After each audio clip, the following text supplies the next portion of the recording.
नमस्कार दोस्तों, आप सभी का स्वागत है हमारे YouTube चैनल यूथ थॉट्स के ऊपर। और आप देख रहे हैं हमारा कार्यक्रम कहानी बड़ौदा के उपचुनाव की। इसी के बीच हम किसी न किसी नेता से या किसी न किसी नेता के आईटी सेल और पदाधिकारी से आपकी बात कराने के काम करते हैं। जो आपने हमारे पास प्रश्न भेजे थे, आज हम अनिल से ये बात पूछने का काम करेंगे। हम हमारे साथ आज मौजूद हैं अनिल मान जी, सोनीपत जिले के आईटी सेल के प्रधान और सचिव हमारे साथ है। नमस्कार सर। नमस्कार मोदी भाई। जिस तरह मान साहब आईटी सेल आप देख रहे हैं, जेजेपी पार्टी की और सबसे मजबूत जेजेपी पार्टी का आईटी सेल पूरे हरियाणा के अंदर मानी जाती है, हर पार्टी के अंदर। हर पार्टी जो राष्ट्रीय पार्टी है, कांग्रेस हुई, बीजेपी हुई, उनसे सबसे मजबूत दुष्यंत जी की आईटी सेल है। पैसे लेके जुड़े हुए नहीं हैं, 3 पीढ़ियों से दुष्यंत जी के हमारे पारिवारिक रिश्ते हैं, उन्हीं से सारे बच्चे जुड़े हुए हैं, दिली लगाव है। और जो भी माननीय उप मुख्यमंत्री हमें आदेश देते हैं, जो भी उनके ऊपर जो भी आपको डिबेट में कोई कॉन्टेक्ट करता है तो उसका जवाब हमारी तरफ से 100% दिया जाता है। जी मान साहब, हमारे जो दर्शक होंगे कुछ बड़े बड़े प्रश्न हैं आपके, क्योंकि आप पार्टी सेल संभाल रहे हैं तो आपके पास उत्तर जरूर होंगे उन चीज़ों के, और आपसे बातचीत होती रहती है मुख्यमंत्री जी से। सबसे बड़ा प्रश्न तो हमारे दर्शकों का यह है कि गोहाना को जिला बनाने की और जींद को राजधानी बनाने का वायदा दुष्यंत चौटाला ने चुनाव प्रचार और घोषणा पत्र के अंदर किया था। छोटे भाई अमरदीप जो कमलदीप जो गोहाना को डिस्ट्रिक्ट बनाने का वादा किया था, जनसभा के अंदर दुष्यंत जी ने कहा था, वो प्रोग्रेस पे चला हुआ है। आपने पीछे भी लेटर जारी देखा होगा। अब भी मतलब 2 दिन पहले बुधवार को दुष्यंत जी की अध्यक्षता में मीटिंग हुई है, जिसके प्रधान दुष्यंत जी हैं। उन्होंने इसके प्रोसेस जल्दी ही मतलब क्या दुष्यंत जी गोहाना को जिला बनाने की सौगात देंगे। बहुत लंबे समय से मांग थी, सभी पार्टी कांग्रेस हुई, वोटों की राजनीति करते रहे, जिला किसी ने नहीं बनाया। उड्डा का जजर बना दिया, सबसे पुरानी तहसील हमारी गोहाना थी, इसको नहीं बनाया। लेकिन दुष्यंत जी 100% इसको गोहाना को जिले की सौगात देंगे, हमें पूरा विश्वास है और वो लगे हुए हैं, गोहाना जिला जरूर बनेगा। और जींद को राजधानी बनाने का भी उन्होंने वादा किया था।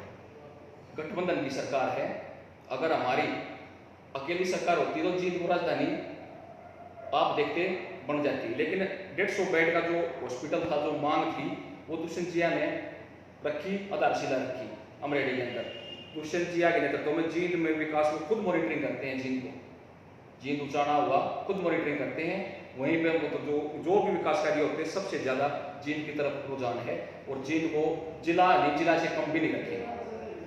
जिस तरह मान साहब, अगर मैं बात करूँ दुष्यंत चौटाला जी की आज डिप्टी सीएम के पद पर विराजमान है, जिस तरह से पार्टी के प्रचार और प्रसार में युवाओं ने योगदान दिया था और दुष्यंत जी ने वादा किया था 75% अगर हरियाणा के अंदर नौकरी होगी तो उसके अंदर हरियाणा के युवा का ही हक होगा, लेकिन ऐसा देखने को नहीं मिल रहा है। नहीं, ऐसी बात नहीं है कमलदीप। हमने दुष्यंत जी के नेतृत्व में गुड़गांव के अंदर जब दुष्यंत जी सांसद थे, रोजगार मेरा अधिकार के तहत प्रदर्शन किया था। सबसे पहला दुष्यंत जी ने यह वादा किया था कि 75%। ये दुष्यंत जी का सबसे बढ़िया काम है, सारी कागज कार्रवाई पूरी हो चुकी है। जल्दी ही आप देखेंगे जो भी अड़चनें थी वो सारी पूरी हो गई हैं। 75% आरक्षण सरकारी में भी प्राइवेट में भी दुष्यंत जी हरियाणा के हम नौजवानों को, हमारे भाई हमारे बहन जो लगेंगे नौकरी और बेरोजगारी मिटेगी।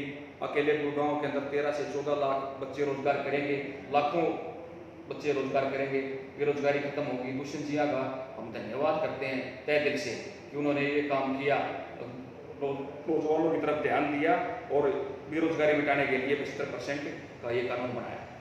जी मान साहब, एक बात और सबसे बड़ी ये है कि जिस तरह से अब लॉकडाउन था पूरे देश के अंदर और पूरे विश्व के अंदर भी बहुत सारे देशों में था, जिस तरह से यहाँ पर किसान तंग हुए, बहुत सारे लोग अभी तक भी पेमेंट नहीं हुए, जिसके प्रदर्शन कर रहे हैं चौधरी अभय सिंह चौटाला जी, खुद दुष्यंत चौटाला के चाचा जी हैं, तो उसके बारे में आपका क्या कहना है?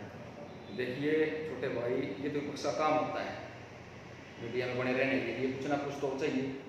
चाहे किसी का दुष्यंत जी कहते थे ना, अगर भैंस अपने रंग से नहीं करती छतरी देख के डर जाए। उन्हें कुछ दुष्यंत जी की पार्टी से जुड़ा हुआ कोई पदाधिकारी हो, कोई बात हो, उन्होंने टारगेट दुष्यंत जी को पकड़ा। दुष्यंत जी एग्रीकल्चर मिनिस्टर नहीं है, जेपी दलाल जी, फिर भी वो दिन रात किसानों के लिए, किसान हित के लिए, किसान परिवार में जन्मे हैं, किसानों की समस्याओं को जानते हैं। चाहे वो सरसों की खरीद हो, चाहे वो कणक की खरीद हो, दिन रात मंडियों में घूमने हैं। सोशल डिस्टेंसिंग का पालन हुआ है, सैनिटाइजर की, मास्क की सारी व्यवस्था हुई है। किसानों को पेमेंट, मैं भी किसान हूँ, मैंने भी फसल बेची है, हमें किसानों को जागरूक होना पड़ेगा। किसानों के मतलब क्या है, कोई दिक्कत जो भी हो, सारी समस्या समझते हैं। दुष्यंत जी और पेमेंट के कोई दिक्कत ही नहीं है। उन्होंने आदेश भी दे दिए हैं, जो आड़ती 3 दिन के अंदर पैसे नहीं देगा उस आड़ती को समेत ब्याज देने पड़ेंगे। जागरूक होने की जरूरत है। सरकार हमारे साथ है और हम सरकार का तहे दिल से धन्यवाद करते हैं। जिस तरह मान साहब आपने कहा कि जो मंत्रालय है कृषि का वो जेपी दलाल जी के पास है, लेकिन अगर मंत्रालय की बात तो लोगों के आरोप लगा रहे हैं, आज विपक्ष भी लगा रहे हैं और लोग भी लगा रहे हैं, जिस तरह शराब के घोटाले प्रदेश के अंदर हुए हैं और शराब बेचने के ऊपर पूरे विश्व के पूरे भारत के अंदर नेशनल मीडिया ने भी ये मुद्दा उठाया था। कमलदीप, जो लॉकडाउन के अंदर जो पकड़ी गई है, जो गोदामों से गई है, ये एक्साइज डिपार्टमेंट का काम नहीं होता है कि रखवाली करे, ठेकों की गोदामों की रखवाली करे। ये सील लगाई जाती है, पुलिस का काम होता है। एक्साइज डिपार्टमेंट नहीं देखेगा कि सील के अंदर पीछे से किसने पाड़ के चोरी कर दी। और जो वो राणा जी के ऊपर लगे हैं वो सबका जांच चल रही है। जांच में जो भी कुछ होगा सामने किसी ने कह दिया भाई कोई भी हो, कितना ही बड़ा अधिकारी, कितना ही बड़ा कोई कुछ भी हो, किसी भी पार्टी का हो, इस पर जांच चली हुई है, उसमें जो भी दोषी होगा उसको सजा मिलेगी। तो ठीक है, पार्टी हालांकि अभी 10 सीटों के साथ ही बहुमत के अंदर बैठी है, कम है अभी हिस्सेदारी, लेकिन अब पूर्ण जिम्मेवारी अगले 5 साल के लिए आईटी सेल कितनी मजबूत है और उससे पहले बड़ौदा के उपचुनाव को आप किस नजर से देखती है आईटी सेल? बड़ौदा के अंदर उपचुनाव को जब भी, अभी तो ये कोरोना वैश्विक महामारी चली हुई है, जब भी इसके खत्म होने के बाद जब भी उपचुनाव होगा, हमारी जो भी जिम्मेवारियाँ माननीय मुख्यमंत्री दुष्यंत चौटाला जी ने जो लगाई हैं, हमने उनको पूरा किया है। जो थोड़ी बहुत कमी रह गई थी उसको अब की बार पूरा कर देंगे। और बड़ौदा की सीट मतलब अगर अब की बार क्षेत्रवाद होगा कि तरह से नहीं देगी, करनाल चला गया तो ये मैं यहाँ पढ़ाया हूँ, ये मेरा है। अब क्षेत्रवाद की राजनीति, जातिवाद की राजनीति फैलाई कांग्रेस ने, अब की बार वो नहीं चलेगा। लोग ठगा हुआ महसूस कर रहे हैं अपने आप को बड़ौदा वाले। जो पिछले विधानसभा में जो उन्होंने क्षेत्रवाद जातिवाद का जो नारा देंगे, ये थोड़े बहुत वोटों से ये सीट जीत ली। अब की बार ऐसा नहीं होगा। लोग दुष्यंत जी को पूरे दिलों जान से चाहते हैं। अब की बार ये सीट दुष्यंत जी के नेतृत्व में जेजेपी पार्टी जीतेगी। ये तो दूसरी बात है कि कौन यहाँ पर जेजेपी उतारती है या बीजेपी पार्टी का दिल उतारती है, तो देखते हैं वो तो बाद में। लेकिन उससे पहले मैं आपसे पूछना चाहूँगा, क्योंकि ये तो गढ़ आपने उड़ा का गढ़ कहा और जातिवाद के क्षेत्र के यहाँ पर आपने कहा है, उससे पहले की मैं बात करूँ तो एनएलडी परिवार ने यहाँ पर 32 साल तक राज किया है, तो यहाँ पर पुराने कार्यकर्ता चौधरी ओम प्रकाश चौटाला के हैं, तो आप उनको किस तरह से जेजेपी पार्टी के अंदर लाने का काम करेंगे? हम सबसे मिलते हैं, सबका स्वागत करते हैं। दुष्यंत जी के नेतृत्व में जो भी ज्वाइन करता है, बहुत से साथी हैं जो आगे भी ज्वाइन करने के लिए तैयार हैं। ऐसी बात नहीं है। यहाँ चौधरी जननायक चौधरी देवीलाल जी के विचारधारा से परिश्रमण होने से पहले बड़ौदा का, उनके विचारधारा के विधायक यहाँ से बनते रहे, उन्हीं का दबदबा रहा है। और ये आगे भी अब चुनाव होगा तो अब चाहे गठबंधन में जो भी पार्टी लड़ेगी, चाहे बीजेपी लड़ो चाहे जेजेपी लड़ो, हमारी जो भी जिम्मेवारी होगी, अगर जो लगाएगी पार्टी को ये सीट हम जिता के देंगे।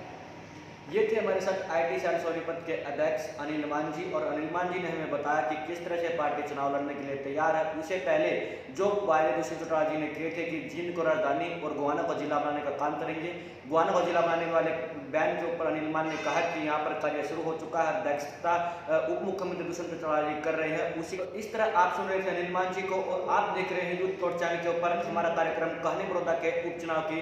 अगर आपको दोबारा और अन्य किसी नेता से कोई सवाल है या अनिल मान जी से आपका कोई सवाल है तो नीचे कमेंट बॉक्स में लिखें, हम उसका जवाब देने का काम जरूर करेंगे। अगर हमारे चैनल पर आप पहली बार आए थे तो नीचे दिए गए लाल रंग के बटन को दबाकर अभी हमारे चैनल को सब्सक्राइब कर दें। जय हिंद, जय भारत। मैं हूँ आपके साथ कमलदीप अत्री।